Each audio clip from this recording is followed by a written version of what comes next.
Hello students, welcome to the सर्जेट। Class 10 का 2023 का प्रीवियस का जो क्वेश्चन पेपर है उसको हम सॉल्व कर रहे हैं। तो अपनी क्वेश्चन सीरीज को कंटिन्यू करते हैं। हमारा पहला क्वेश्चन है, we do not clean ponds और lakes but an aquarium needs to be clean regularly by. कि हम पॉन्ड्स और लेक्स को तो क्लीन नहीं करते हैं, क्योंकि एक्वेरियम को क्लीन क्यों करता है, ऐसी जरूरत हमें क्यों पड़ती है, ये पूछ रहा है। तो इसको पहले जान लेते हैं कि पॉन्ड्स क्या, लेक्स क्या है और एक्वेरियम क्या है। जो हमारा पॉन्ड्स और लेक्स है ये है नेचुरल इकोसिस्टम। बहुत इजी आंसर है इसका, बहुत इजी क्वेश्चन है।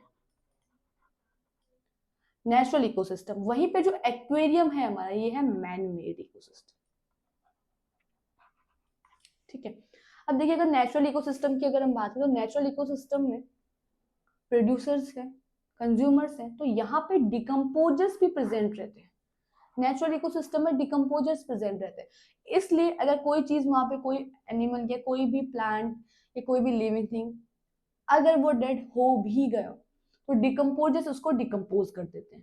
लेकिन जब एक्वेरियम की बात आती है तो एक्वेरियम में ऐसा नहीं होता है कि वहां पे डिकम्पोजर्स प्रेजेंट रहे।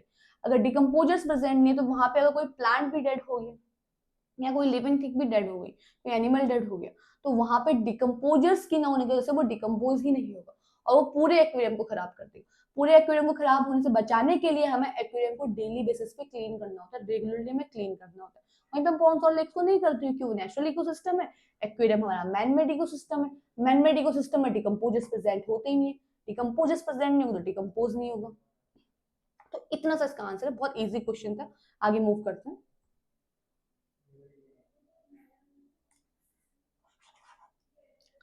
Silver chloride kept in China dish turns grey in sunlight. ऐसा क्यों होता है? ये सिल्वर जो हम लोगों ने क्या करता, सिल्वर क्लोराइड ले लिया, उसको हमने सनलाइट में रखा तो वो ग्रे कलर का हो गया। तो पहला क्वेश्चन पूछ रहा है कि right the colour of silver chloride when it was kept in the China dish. जब हमने चाइना डिश में सिल्वर क्लोराइड को लिया था तो उस प्रेजेंट टाइम पे सिल्वर क्लोराइड का कलर कैसा था? तो सिल्वर क्लोराइड का कलर हमारा होता है व्हाइट कलर। ठीक है, व्हाइट कलर होता है। तो पहले का आंसर आपका हो गया व्हाइट, की जो सिल्वर क्लोराइड हो जब हमने चाइना डिस्क उसको लिया तो वो व्हाइट कलर का था। अगला पूछ रहा है, name the type of chemical reaction taking place and right the chemical equation for the reaction. तो देखिए इसको कर रहे हैं, तो इसको ले लीजिए AgCl, सिल्वर क्लोराइड। जब हम इसको चाइना डिस्क पे रखते हैं इन प्रेजेंस ऑफ सनलाइट तो ये ब्रेक हो जाता है AgNCl2 में।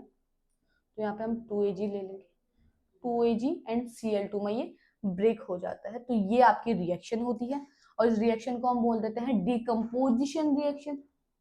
ठीक है, डिकम्पोजिशन हो रहा है, डिकम्पोज है, तो ये होगी आपकी डिकम्पोजिशन रिएक्शन। ठीक है, डिकम्पोजिशन रिएक्शन आपकी हो गई और यहाँ पे Ag एंड Cl2 में ब्रेक हो जाएगा। तो Ag जो है वो उड़ जाता है, गैस के फॉर्म में बाहर निकल जाता है। ठीक है, तो डिकम्पोजन रिएक्शन होगा, केमिकल रिएक्शन हमने दे दी है। उसके बाद पूछा state one use of reaction, one of the reaction and name one more chemical which can be used for the same purpose. इसके अलावा हम लेते हैं AgBr, सिल्वर ब्रोमाइड। इसको भी सेम इसी तरीके से डिकम्पोज किया जाता है प्लस Br2 में, और ये रिएक्शन भी हमारी हो जाती है डिकम्पोजिशन रिएक्शन। तो दो रिएक्शन हो गई और यूज इसका होता है ब्लैक एंड व्हाइट फोटोग्राफी। जो ब्लैक एंड व्हाइट फोटोग्राफी होती है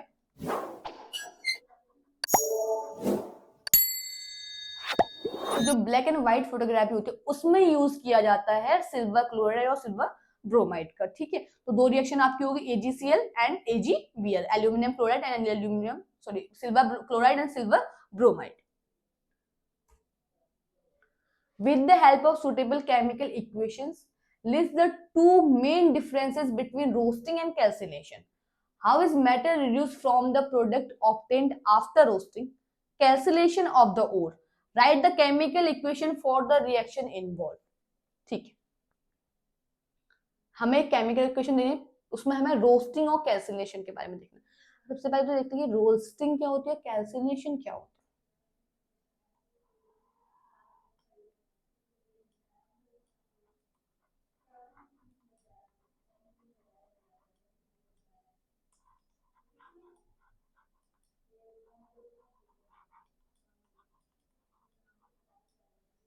ठीक है, तो रोस्टिंग जो है आपकी ये होती है सल्फाइड ओर की। जिन ओर में सल्फाइड प्रेजेंट रहेगा वहां होती है रोस्टिंग।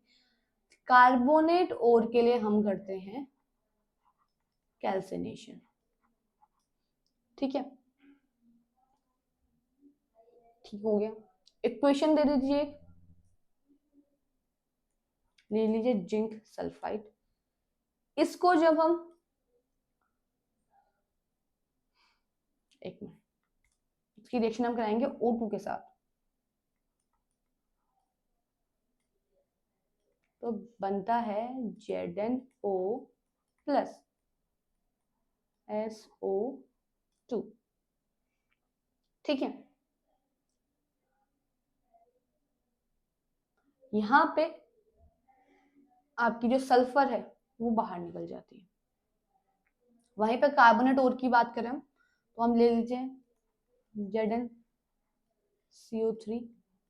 इसको जब हम कराते हैं तो ये बनता है ZnO प्लस CO2। ठीक है, पहले वाले रिएक्शन में हमारा हो गया SO2 रिलीज होगी, सेकेंड वाले में CO2 रिलीज होगी। तो एक चीज ये भी याद रखेगा कि रोस्टिंग सल्फाइड ओर की जब हम रोस्टिंग करते हैं तो सल्फर डाइऑक्साइड रिलीज होती है, और जब हम कार्बोनेट ओर की कैल्सिनेशन करते हैं तो CO2 रिलीज होती है। इसके साथ ही एक चीज और होती है,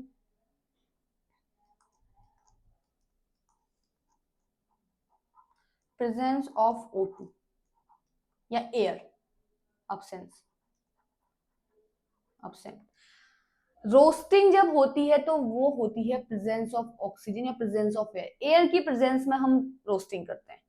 वहीं पे जब हम कैल्सिनेशन करते हैं तो कैल्सिनेशन हमेशा होता है अब्सेंट, बहुत ही मिनिमम, या अब्सेंट ही हम उसको बोलेंगे। वहां पे O2 नहीं, एयर की अब्सेंस में हम कैल्सिनेशन ओर का कैल्सिनेशन करते हैं, कार्बोनेट ओर का कैल्सिनेशन करते हैं, सॉरी। तो कार्बोनेट ओर का कैल्सिनेशन होगा absence of O2, and sulphide ore का जो रोस्टिंग होगी वो होगी प्रेजेंस ऑफ O2। तो ये डिफरेंसेस हैं, और ये आपकी केमिकल इक्वेशन है। इसमें SO2 रिलीज हो रही है, इसमें CO2 रिलीज हो रही है। ठीक है,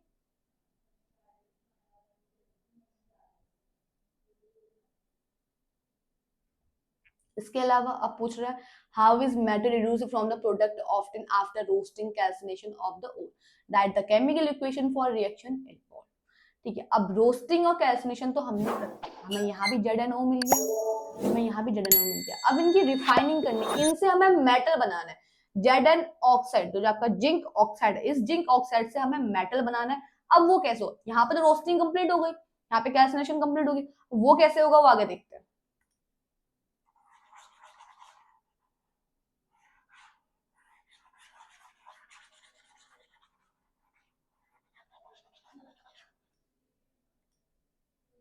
तो जो हमें ZnO मिलता है, इसकी रिफाइनिंग कराने के लिए हम रिड्यूस करना है तो हम रिड्यूसिंग एजेंट का यूज करेंगे।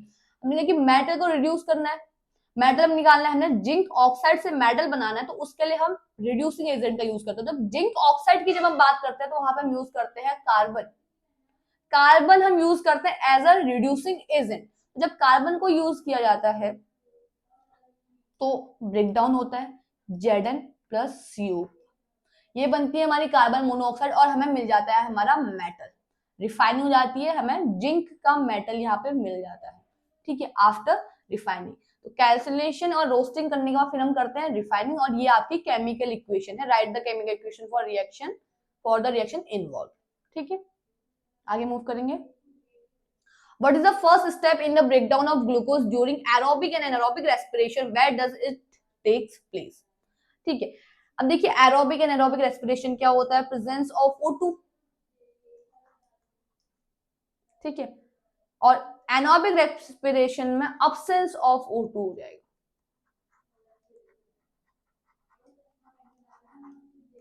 या लैक ऑफ ऑक्सीजन, बहुत, क्योंकि हमारी मसल्स में भी एनारोबिक रेस्पिरेशन होता है। तो मसल्स में जो एनारोबिक रेस्पिरेशन होता है उस टाइम पे बहुत लैक ऑफ ऑक्सीजन, मतलब बहुत कम ही, मिनिमम absence of बोल देते हैं हम उसको, उस टाइम पे क्या होता है, मसल्स में एनारोबिक रेस्पिरेशन होते हैं हमारे, जब हम बहुत ज्यादा एक्सरसाइज वगैरह कर रहे हैं तब होता है। नॉर्मली ह्यूमंस में एरोबिक रेस्पिरेशन ही होता है, यीस्ट में, मसल्स में, इनमें एनारोबिक रेस्पिरेशन होता है, ठीक है। तो देखिए, what is the first step in the breakdown of glucose during aerobic and anaerobic respiration. तो पहले जब अगर हम एरोबिक की भी बात करें, एनारोबिक की बात करें, तो ग्लूकोज का ब्रेकडाउन होता है और सेम वे में होता है, एरोबिक और एनारोबिक दोनों के लिए सेम वे का ब्रेकडाउन होता है। तो जब ग्लूकोज का जो फर्स्ट स्टेप है ब्रेकडाउन का, तो ग्लूकोज ब्रेकडाउन होता है in the cyto, where does it take place, in cytoplasm.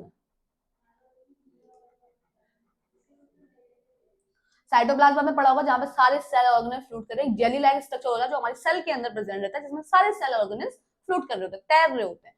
तो ग्लूकोज जो है आपका साइटोप्लाज्म में ब्रेकडाउन होता है, और ग्लूकोज का फॉर्मूला मतलब है C6H12O6, ये होता है ग्लूकोज का फॉर्मूला। जब साइटोप्लाज्म ब्रेकडाउन होगा तो यहाँ पे बनता है पायरुवेट। पायरुवेट आपका होता है C3H3O3, ये 6 कार्बन मॉलिक्यूल है यहाँ पे। पायरुवेट को हम बोल देते हैं 3 कार्बन मॉलिक्यूल। तो ग्लूकोज का जो पहला स्टेप है वो होता है साइटोप्लाज्म ब्रेकडाउन होता है, जहां पे ग्लूकोज जो 6 कार्बन मॉलिक्यूल है वो हाफ हो जाता है और 3 कार्बन मॉलिक्यूल्स बचते हैं, और वो क्या बोलते हैं उसको, पायरुवेट, ठीक है। तो ये आपका आंसर हो गया, कहां टेक्स प्लेस होता है, तो साइटोप्लाज्म। अगला पूछ रहा है what is meant by residual volume of air in the breathing cycle. देखिए, जब ब्रीथिंग साइकिल की हम बात करते हैं तो हम एक्सेल और इनहेल की बात करते हैं, एक्सेल और इनहेल, ठीक है। जब हमने सांस ली, हमने एयर ली, तो एयर हमारी कहाँ जाती है, एल्वोली में जाती है, ठीक है। एल्वोली में जाने के बाद वहां पे क्या होगा, O2 लेके गई है जो, ठीक है, और वहां से सारी CO2 है, तो वहां पे गैसेस का एक्सचेंज होता है एल्वोली में। हमें पता है कि गैसेस का एक्सचेंज हमारा O2 एंड CO2 का एक्सचेंज होगा मैं एल्वोली में होगा इन लंग्स। लंग्स की सबसे लास्ट यूनिट जो है वहीं पे होता है एल्वोली पे, ठीक है।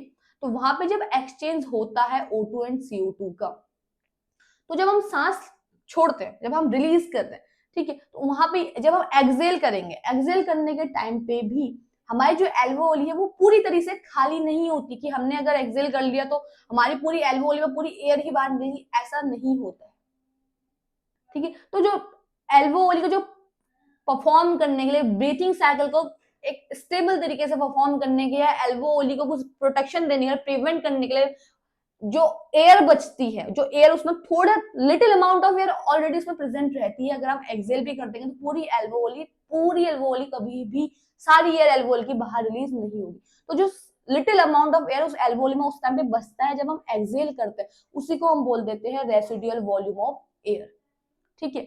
ये बहुत छोटा सा टॉपिक है, बट क्वेश्चंस, इससे क्वेश्चंस बने हैं, रिपीट भी हुए हैं बहुत सारे एग्जाम्स में, 2024 में भी इससे रिलेटेड क्वेश्चन आया हुआ है, तो इस चीज पर आप ध्यान दीजिएगा। बहुत बेसिक सी कॉन्सेप्ट है कि जब हम एक्सेल और इनहेल करते हैं तो उस टाइम पे जो लिटिल अमाउंट ऑफ एयर हमारे एल्वोली में प्रेजेंट रहती है वो प्रेजेंट ही रहेगी, वो बाहर रिलीज नहीं होती, उसी को हम बोल देते हैं रेसिडुअल वॉल्यूम ऑफ एयर। वो इसलिए होती है कि एल्वोली अपने फंक्शंस को परफेक्टली परफॉर्म कर सके, ठीक है, और हमारी ब्रीथिंग साइकिल जो है वो स्टेबल रहे, अच्छे से चल सके।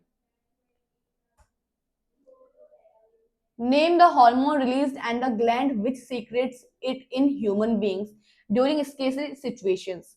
How does the body respond to enable it to deal with the situation? ठीक है, name the hormone released and the gland which secrets it in human being during scary situations. तो वो हार्मोन है आपका एड्रेलिन।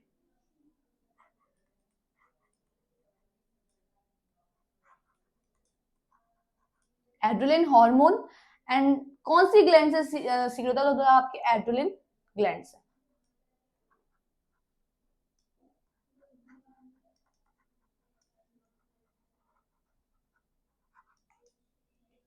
ठीक है,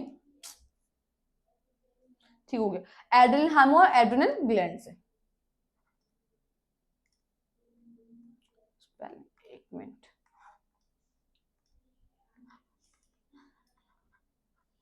नल gland से, ठीक है। एड्रेनल हार्मोन है जो आपका एड्रेनल ग्लैंड से सीक्रेट होता है, तो ये तो हो गया पहला आंसर। अब ये कब सीक्रेट होता है, स्केरी सिचुएशन के क्वेश्चन में, कि स्केरी सिचुएशंस मींस उस टाइम पे जब आप कुछ डेंजर सिचुएशन में आ जाते हो, जब स्केरी सिचुएशन आपके साथ हो जाती है तो उस टाइम पे हमारी जो बॉडी है, जो हमारे एड्रेनल ग्लैंड है, वो एड्रेनलिन हार्मोन को रिलीज करती है बॉडी में। How does the body respond to enable it to deal with the situation? अब देखिए ऐसा कैसे होता है, जब एड्रेनलिन हार्मोन रिलीज होता है तो हमारी ऑक्सीजन सप्लाई को बढ़ा दिया जाता है, ऑक्सीजन सप्लाई हमारी बढ़ जाती है। सबसे पहले तो हमारा हार्ट रेट जो है, जो हार्ट बीट रेट है वो बढ़ जाता है। जब हम कभी भी स्केरी सिचुएशंस में होता है तो ये हमने भी फील किया है कि हम उस टाइम पे हमारा जो हार्ट रेट होता है वो बढ़ जाता है, ठीक है। तो जब एड्रेनलिन हार्मोन रिलीज होगा तो सबसे पहले हमारा हार्ट रेट बढ़ेगा। अगर हार्ट बीट हमारी बढ़ जा रही है, हमारा हार्ट बीट रेट बढ़ रहा है, तो इट्स मीन हमारा ऑक्सीजन सप्लाई भी क्या हो गई है, इंक्रीज होगी। ऑक्सीजन सप्लाई हमारी इंक्रीज हो जाती है। इसके साथ ही ब्लड का जो फ्लो है, ब्लड जो हमारे और सिस्टम में, हमारे और बॉडी ऑर्गन्स में जा रहा है, तो ब्लड, उसमें ब्लड का फ्लो थोड़ा डिक्रीज कर जाता है, थोड़ा कम अमाउंट में ब्लड जाता है और ब्लड का सारा फ्लो हमारी मसल्स की तरफ आ जाता है, ठीक है। हमारी मसल्स की तरफ आता है क्योंकि हम उस सिचुएशन से डील करते हैं, या तो हमें भागना है या हमें लड़ना है उस सिचुएशन पे। तो भागने के लिए भी क्या चाहिए, ऑक्सीजन ज्यादा चाहिए। तो उस टाइम पे जो मसल्स की तरफ है, जो मसल्स में ऑक्सीजन, सॉरी, ब्लड का जो आपका फ्लो है वो ज्यादा हो जाता है नॉर्मल कंडीशन से ज्यादा, और बाकी जो बॉडी ऑर्गन्स है वहां पे उस टाइम पे ब्लड का फ्लो थोड़ा कम कर दिया जाता है। तो एड्रेनलिन हार्मोन यही काम करता है कि वो हमारी बॉडी में ऑक्सीजन रेट को बढ़ा देता है और सिचुएशंस को डील कर दिया। तो हमें भागना होता है, दौड़ना होता है, कुछ ना करना होता है, तो वहां पे एड्रेनलिन हार्मोन का ये सपोर्ट होता है कि वो हमें ज्यादा अमाउंट में ऑक्सीजन हमें मिल रही होती है, तो हम उस सिचुएशन से डील कर सकते हैं। इसी के साथ ही एड्रेनलिन जो आपका हार्मोन है, इसका एक नेम है जिसको हम बोलते हैं फ्लाइट एंड फाइट हार्मोन। ये इसका एक नाम दिया गया है,